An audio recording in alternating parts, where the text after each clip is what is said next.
ಎಂತ ಇಲ್ಲ, ನಾನು ಕಾರ್ಡ್ ಕೊಡೋದ್ರಲ್ಲೇ ಬ್ಯುಸಿಯಾಗಿದ್ದೆ ಇಷ್ಟು ದಿವಸ. ಅವನು ಅವನ ಹೆಂಡತಿ ಅಂದರೆ ಅವ್ನ ಗರ್ಲ್ ಫ್ರೆಂಡ್ ರಕ್ಷಿತಾನೇ ಎಲ್ಲ ಪ್ಲ್ಯಾನ್ ಮಾಡಿರೋದು. From caterers to decoration, fiance, from caterers to decorations to everything. In fact ಅವ್ಳು ಡಿಸೈನರ್ ಇರೋದ್ರಿಂದ ಇವನ ಬಟ್ಟೆಗಳು ಅವಳೇ ಮಾಡ್ತಾ ಇರೋದು. So it's nice to see that bond between them. I wish them a very very happy successful marriage. ಹಂಗೆ ಯಾರು ಆಸೆ ಇಟ್ಕೋತಾರೆ? ಎಂತಾದರೂ ಆಗಲಿ. ಎಂತ ಅಲ್ಲ, ಹಂಗೆಂತ ಇಲ್ಲ. ಒಳ್ಳೆ ಹುಡುಗಿ ಮನೇಲಿ ಅಡ್ಜಸ್ಟ್ ಆಗೋ ಥರ ಹುಡುಗಿ ಇದ್ರೆ ಒಳ್ಳೇದು, ಅವನಿಗೆ ಅಡ್ಜಸ್ಟ್ ಆಗೋ ಥರ ಹುಡುಗಿ ಇದ್ರೆ ಒಳ್ಳೇದು. But we were all very happy about that. He has a little agitation, but honestly I think marriage is the most beautiful bond ಅನಿಸುತ್ತೆ ಇದ್ರ ಮಧ್ಯದಲ್ಲಿ. ಒಂದು ಒಳ್ಳೆ ಲೈಫ್ ಪಾರ್ಟ್ನರ್ ಸಿಕ್ಕಿದ್ರೆ ಲೈಫ್ ತುಂಬ ಚೆನ್ನಾಗಿ ಹೋಗುತ್ತೆ, ಆಮೇಲೆ ಗೊತ್ತಾಗುತ್ತೆ. But at the moment very happy for the couple. ನಾನು ಆ್ಯಕ್ಚುಲಿ ಇವ್ರಿಗೆ ತುಂಬ ಫಿಲ್ಟರ್ಗಳು ತುಂಬ ಇತ್ತು. ನನಗೆ ಗೊತ್ತಿತ್ತು ಹುಡುಗಿ ಅಂದರೆ ಹಿಂಗೆ ಹಂಗೆ ಎಲ್ಲ ಇರಬೇಕು ಅಂತ ಇತ್ತು. ಇವಾಗ ಹೇಳ್ತಾರೆ, ಇವಾಗ ಹಿಂಗೆಲ್ಲ ಯಾಕೆ ಹೇಳ್ತವ್ರೆ ಅಂದರೆ ಬಿಕಾಸ್ ಅದೇ ಹೇಳ್ದೆ ಅಲ್ಲ, ನನಗಿಂತ ಜಾಸ್ತಿ ಇವರಿಬ್ಬರೇ ಮಾತಾಡ್ತಿರ್ತಾರೆ. ಸೊ ಅದೇನೋ ಎಲ್ಲ ಫಿಲ್ಟರ್ ಪಾಸ್ ಆಗಿದೆ, ಅದಕ್ಕೆ ಹಿಂಗೆ ಮಾತಾಡ್ತಿರೋದು ಇವಾಗ. ಬಟ್ ಆವಾಗ ಈ ಫಿಲ್ಟರ್ಗಳು ಇದ್ದಿದ್ದು ನನಗೆ ಗೊತ್ತಿರೋದ್ರಿಂದ ಯಾವತ್ತೂ ನಾನು ಜಾಸ್ತಿ ದಿನ ಆ್ಯಕ್ಚುಲಿ ಮುಚ್ಚಿಟ್ಟಿದ್ದೆ. ಆಮೇಲೆ ಒಂದು ಟೈಮ್ ಬಂತು ಹೇಳಲೇಬೇಕು ಆಗಿ. ನಾನು ಆ್ಯಕ್ಚುಲಿ ಅದೇ ಇವ್ರು ಹೇಳಿದ್ರಲ್ಲ, ಹುಡುಗಿನೂ ತುಂಬ ವರ್ಷ ಕಾದಿದ್ದಾಳಂತ, ನಾನೇ ಹೇಳ್ಕೊಂಬಂದೆ ಇಷ್ಟು ಬೇಗ ಬೇಡ ಅಂತ.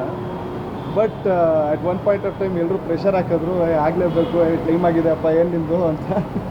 ಸೊ ಆಮೇಲೆ ಹೇಳಬೇಕು ಅಂತ ಅಫ್ಕೋರ್ಸ್ ಫ್ಯಾಮಿಲಿಯಲ್ಲಿ ಫಸ್ಟ್ ಇವ್ರಿಗೆ ಹೇಳಿದೆ, ಬಿಕಾಸ್ ವಿ ಕ್ಲೋಸ್, ಆವಾಗಿಂದ ವೆರಿ ಕ್ಲೋಸ್. ಆ್ಯಂಡ್ ಇಲ್ಲಿ ಫಿಲ್ಟರ್ ಪಾಸ್ ಆಗಿಲ್ಲ ಅಂದರೆ ಬೇರೆ ಎಲ್ಲ ಫಿಲ್ಟರ್ ಹೆಂಗೆ ಪಾಸ್ ಆಗೋದು ಅಲ್ವಾ? Very nice.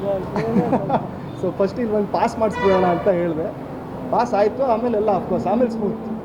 ನಿಮ್ಮ ಇಬ್ಬರ ಮಧ್ಯೆ ಫಸ್ಟ್ ಪ್ರಪೋಸ್ ಮಾಡಿದ್ದಾರೆ, ಎಲ್ಲಿ ಭೇಟಿಯಾಗಿದ್ದಾರೆ, ಅಯ್ಯೋ, ಎಷ್ಟು ವರ್ಷದ್ದು? 7 ವರ್ಷ ಹಿಂದೆ ನಾವು ಸಿಕ್ಕಿದ್ದು.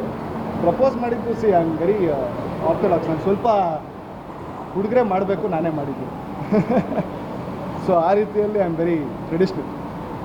But yeah cinema, business, love ಎಲ್ಲ ಹೆಂಗೆ ಬ್ಯಾಲೆನ್ಸ್ ಆಯಿತು ಅಂತ ಏನೋ ಬ್ಯಾಲೆನ್ಸ್ ಆಗ್ತಾ ಇದ್ದೀನಿ, ಹೆಂಗೆ ಅಂತ ಗೊತ್ತಿಲ್ಲ, ಮಾಡ್ಕೊಂಡು ಹೋಗ್ತಾ ಇದ್ದೀನಿ. But she is been very supportive. Rakshita ತುಂಬ ಸಪೋರ್ಟಿವ್ ಆಗಿ, ನಾನು ಅದೇ ಹೇಳಿದೆ ಅಲ್ಲ, ತುಂಬ ವರ್ಷ ಕಾದ್ಲು ಅಂತ. ನನಗೆ ಸಪೋರ್ಟಲ್ಲೇ ಕಾದಿತ್ತು. ನಾನು ಹೇಳಿದೆ ನನಗೆ ಇಷ್ಟು ಟೈಮ್ ಬೇಕು, ನನ್ನದಾದ ಒಂದು ಇದಿದೆ, ಕನಸಿದೆ, ಅದನ್ನ ಫಾಲೋ ಮಾಡ್ತಾ ಇದ್ದೀನಿ, ದಯವಿಟ್ಟು ಸಪೋರ್ಟ್ ಮಾಡಿದ್ಲು. ಸೊ ಅದರಿಂದ ಅವಳ ಸಪೋರ್ಟಿಂದನೂ ಎಲ್ಲ ಒಂದು ಬ್ಯಾಲೆನ್ಸ್ ಆಗ್ತಾ ಇದೆ ಅಂದೆ. ಸೊ ಕೋಇನ್ಸಿಡೆನ್ಸ್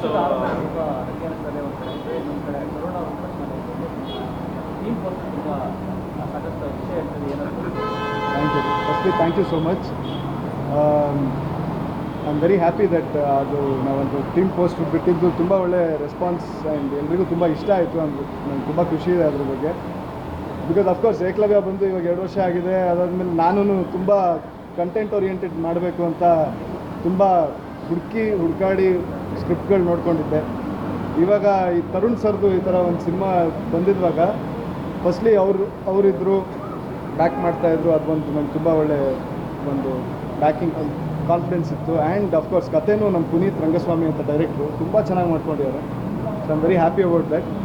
ಸೊ ಅದೇ ನೀವು ಹೇಳ್ದಂಗೆ ಹೋಪ್ಫುಲಿ ಫಿಂಗರ್ಸ್ ಕ್ರಾಸ್ ನಿಮ್ಮೆಲ್ಲರದ್ದು ಆಶೀರ್ವಾದ ಇದ್ದರೆ 2025 is looking bright. Let it be bright. ಎಲ್ಲರದ್ದು ಆಶೀರ್ವಾದ ಇರಬೇಕು ಅಷ್ಟೇ.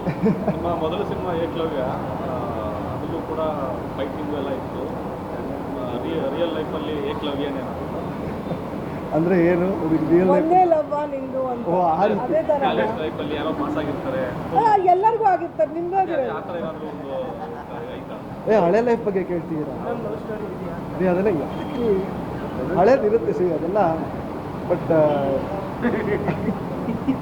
It's all a part of life. ಎಂತ ಅದೆಲ್ಲ ಪ್ರಶ್ನೆ ಇರುತ್ತೆ, ಅದೆಲ್ಲ ಒಂದು ಎಕ್ಸ್ಪೀರಿಯನ್ಸು ಎಲ್ರದ್ದು ಇರುತ್ತೆ. ನಮ್ಮದು ಏನೋ ಇದ್ದಿರುತ್ತೆ. ಬಟ್ ಅದೆಲ್ಲ ಓಲ್ಡ್ ಮೆಮೊರೀಸ್ ಎಂತ ಅಷ್ಟೇ. old ಬಿಟ್ಬಿಡ್ಬೇಕ್ರಿ. ಅವೆಲ್ಲ ದಾಟ್ಕೊಂಡು ಏನಂದರೆ ನಮ್ಮದು ಪ್ರೆಸೆಂಟ್ ತುಂಬ ಚೆನ್ನಾಗಿರುವಾಗ ಹಳೇದು ಯಾವುದು ಜ್ಞಾಪಕಕ್ಕೆ ಬರಲ್ಲ. So it's like that. ಇಷ್ಟು ವರ್ಷ ಈ ರಕ್ಷಿತ್ ಅವರು ನಿಮಗೆ ಬ್ಯಾಕ್ ಬೋನು, ಇನ್ಮೇಲೆ ಆ ರಕ್ಷಿತ ಡಬಲ್ ಧಮಾಕ, ರಕ್ಷಿತ 2 ಬ್ಯಾಕ್ ಬೋನ್ ಆಗಿ ಅವ್ರ ಮುಂದೆ ಹಿಂಗೆಲ್ಲ ಹೇಳ್ಬೇಡ್ರಿ. No, honestly, all jokes apart, if ನಮ್ಮ ಲೈಫ್ ಪಾರ್ಟ್ನರ್ ಅನ್ನೋಳು 7 ವರ್ಷ ನನಗೋಸ್ಕರ ಕಾದಿದ್ದಾಳೆ. She's allowed me to take a step forward and you know ನನಗೆ ಸೆಟ್ಲ್ ಆಗೋಕ್ಕೆ ಒಂದು ಟೈಮ್ ಸ್ಪೇಸ್ ಕೊಟ್ಟಿದ್ದಾಳೆ ಅಂದರೆ she must be really supportive ಅಲ್ವಾ. ಎಷ್ಟು ಜನ ಆ ಥರ ಸಿಗ್ತಾರೆ ಲೈಫಲ್ಲಿ. That's why I say that she is a really extremely sweet girl. ನಾನು ಆಬ್ವಿಯಸ್ಲಿ ಅವಳು ತುಂಬ ವರ್ಷಗಳಾದಮೇಲೆ ಅವಳು ಭೇಟಿಯಾಗಿದ್ದು. But I am very thankful that ಅವಳ you know she took that space that time and she gave him time also that you know ಅವನು ಒಂದು ಹೆಜ್ಜೆ ಮುಂದೆ ಇಡ್ಬೋದಾಗಿತ್ತು. ಇಟ್ಸ್ ವೆರಿ ಇಂಪಾರ್ಟೆಂಟ್ ಅನಿಸುತ್ತೆ for a life partner to do that. And yeah she's really sweet, she's really sweet. ನೋಡಿದ್ರೆ ಈ ಉತ್ತರ ನಿಮ್ಮ ಆ್ಯಕ್ಚುಲಿ ಪ್ರಶ್ನೆದು ಉತ್ತರ ಸಿಕ್ಕಿರುತ್ತೆ. ಅವಳ ಸಪೋರ್ಟ್ ಇದೆ, ಓಕೆ. ಅದನ್ನು ಇವ್ರು ಅರ್ಥ ಮಾಡ್ಕೊಂಡು ನೋಡಿ ಎಷ್ಟು ಚೆನ್ನಾಗಿ ನಾನು ಎಕ್ಸ್ಪ್ಲೇನ್ ಮಾಡೋಕ್ಕಾಗಲ್ಲ ಹಿಂಗೆಲ್ಲ, ನಾನು ಸುಮ್ಮನೆ ಏನೋ ನಕ್ಕೊಂಡು ಹೇಳ್ಬಿಡ್ತೀನಿ. ಇವ್ರು ಅದನ್ನು ಅರ್ಥ ಮಾಡ್ಕೊಂಡು ಹಿಂಗೆಲ್ಲ ಹೇಳ್ತಾರೆ, ಅಷ್ಟು ಸಪೋರ್ಟ್ ಇವ್ರದ್ದು ಇದೆ. ಸೊ ಯಾ ಬೇಡ, ಈ ಸಪ್ತಪದಿ ಇದಕ್ಕೆ ಮುಂಚೆ ಸಪ್ತ ವಸಂತಗಳು ಕಳೆದಿದ್ದೀರಾ. ಎಂತ ಅದು ಸಪ್ತ ವಸಂತಗಳ ವರ್ಷ ಅಲ್ಲ ಹಂಗ ಕಳೆದಿದ್ದೀರಾ. ಇಬ್ಬರ ಮಧ್ಯೆ ಬಾಂಡಿಂಗ್, ಸೊ ಅದ್ರ ಪ್ರಕಾರ ಇಬ್ಬರ ಮಧ್ಯೆ ಬಾಂಡಿಂಗು ಬಾಂಡಿಂಗ್ ನಾನು ಬಿಗಿನಿಂಗಲ್ಲಿ ಟೈಮ್ ತೊಗೊಂಡಿದ್ದು ಜಸ್ಟ್ ಕೆರಿಯರ್ ಅಂತ ಅಲ್ಲ, ಒಂದು ಅರ್ಥ ಮಾಡ್ಕೊಳ್ಳೋಕ್ಕೂ ಇಷ್ಟು ಟೈಮ್ ಬೇಕಾಗತ್ತಲ್ವ. ಸೊ ಅದು ಅರ್ಥ ಮಾಡ್ಕೊಳ್ಳೋದ್ರಲ್ಲೇ ಒಂದು ಇಷ್ಟು ಟೈಮ್ ಆಯಿತು. ಅದಾದಮೇಲೆ ಅರ್ಥ ಆಗಿದ್ಮೇಲೆ ದಯವಿಟ್ಟು ಟೈಮ್ ಕೊಡಿ ಅಂತ ಕೇಳಿದ್ದು. ಸೊ 100% ಬಾಂಡಿಂಗ್ ಅಂತೂ ಇದೆ, ಅದಕ್ಕೆ ಈ ಥರ ಒಂದು ಹೆಜ್ಜೆ ತೊಗೊಂಡಿರೋದು. And I think yeah it's a mature decision for sure. ಏನೋ ಚಂದ್ರ ಥರ ಏನೋ ಮಾಡ್ಕೊಂಡಿಲ್ಲ ನಾನು ಅಂತ ಅಂದ್ಕೊಂಡಿದ್ದೀನಿ, ನೋಡೋಣ. ಓಕೆ. ನಿಮ್ಮ ಭಾವ ಪ್ರೇಮ್ ಅವ್ರು ಏನು ಹೇಳ್ತಾರೆ? ಅವ್ರಿಗೆ ಯಾವಾಗ ತಿಂಗಳಿನ ಮುಂಚೆ ಹೇಳ್ಬಿಟ್ಟಿಲ್ಲ, ಹೇಳೋಕ್ಕಾಗಲ್ಲ ಅಲ್ವಾ ಒಳಗೆ ಮಾತಾಡ್ಕೊಂಡು ಇಲ್ಲ ಅಫ್ಕೋರ್ಸ್ ಇವ್ರಿಗೆ ಫಸ್ಟ್ ಗೊತ್ತಾಗಿದ್ದು. ಆ್ಯಂಡ್ ನಾನು ಡೈರೆಕ್ಟ್ ಕಾಂಟ್ಯಾಕ್ಟ್ ಇವ್ರಿಗೆ ಫಸ್ಟ್ ಮಾಡಿಸಿದ್ದು. ಅದಾದಮೇಲೆ ಭಾವಂಗೆಲ್ಲ ಅದು ತುಂಬ ಫಾರ್ಮಲ್ ಆಗಾಯಿತು. ಮನೆಗೆ ಬಂದರು, ಆವಾಗ ಎಲ್ರಿಗೂ ಸಿಕ್ಕಿದ್ರು, ಆ ಥರ ಅದು ತುಂಬ ಫಾರ್ಮಲ್ ಆಗಿ. ನಾನು ನಮ್ಮ ಭಾವನ ಜೊತೆ ತುಂಬ ಒಂದು ಇವತ್ತು ಫಾರ್ಮಲ್ ಇಕ್ವೇಷನ್ನೇ ಇಟ್ಕೊಂಡಿರೋದು. ಇವತ್ತೂ ನನ್ನ ಗುರುಗಳೇ ಏನಿದ್ರು. ಸೊ ಅವ್ರಿಗೆ ತುಂಬ ಅಂಕಲ್ ಅದಲ್ಲ ಅಂಕಲ್ ಅಂತ ಪ್ಲೀಸ್ ಯಾಕಂದರೆ ನಾನು ತುಂಬ ಚಿಕ್ಕವನಿದ್ದೆ, ಇವಾಗ ಮದುವೆ ಆಗಿ ಏನು ಮಾಡಲಿ ನಾನು. ಸೊ ಅಂಕಲ್ ಅಂತ ಹೇಳ್ಕೊಂಡು ಬಂದೆ. ಬಟ್ ಇವತ್ತೂ ಅಷ್ಟೇ ನಾನು ಅವ್ರ ಬಗ್ಗೆ ಮಾತಾಡಿದ್ರೆ ಯಾರ ಹತ್ರನೂ ಅವ್ರಿಗೆ ಡೈರೆಕ್ಟ್ರು ಅಂತಲೇ ಹೇಳೋದು. ಆ್ಯಂಡ್ ನಾನು ಯಾವತ್ತೂ ಅವ್ರಿಗೆ ಡೈರೆಕ್ಟಾಗಿ ಈ ಥರ ಒಂದು ರೆಸ್ಪೆಕ್ಟ್ಫುಲ್ ರಿಲೇಷನ್ಶಿಪ್ಪೇ ಇರೋದು. ಸೊ ಫಾರ್ಮಲಾಗೇ ಎಲ್ಲ ಆಯಿತು. ಮದುವೆ ಎಲ್ಲ ಆಗ್ತಿದೆ ಅದೆಲ್ಲ ಹೇಳಿ. The wedding is in Chamra Vajra Palace grounds ಅಲ್ಲಿ. ಆ್ಯಂಡ್ ಬೆಳಗ್ಗೆ 7 ಗಂಟೆಗೆ ಬೆಳಗ್ಗೆ 12:30 ಅನಿಸುತ್ತೆ ಮುಹೂರ್ತ, 7ನೇ ತಾರೀಕು. ಆ್ಯಂಡ್ 8ನೇ ತಾರೀಕು ಶುಕ್ರವಾರ ಶನಿವಾರ. Okay. It was really nice of all of you to come. And ಎಲ್ರಿಗೂ ಇನ್ವೈಟ್ ಕೊಡ್ತೀನಿ. Please do come on the 7th. ಎಲ್ಲರಿಗೂ ಕೊಟ್ಟಿದ್ದೀನಿ.